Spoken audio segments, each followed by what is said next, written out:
Hey guys, in this video we're going to go over how to clear cache on the Vizio Smart TV, and this is from their official. So how do you actually go ahead and clear this cache? This actually causes you problems sometimes. It's very easy to solve this. You first, go to your home screen for your TV, Vizio Smartcast TV.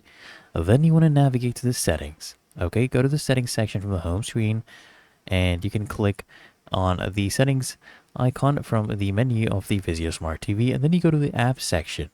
After you access the settings, you need to go to the app section, scroll down via your Vizio Smart TV remote, and then you need to navigate to the System Apps section from the drop-down menu.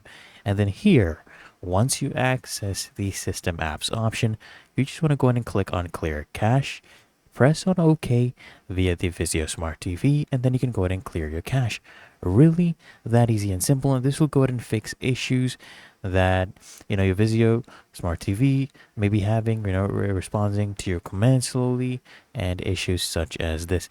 So I hope this guide provided value to you, and if it did, consider smashing that like button, as well as subscribing to frequently asked questions, and I'll see you in the next one.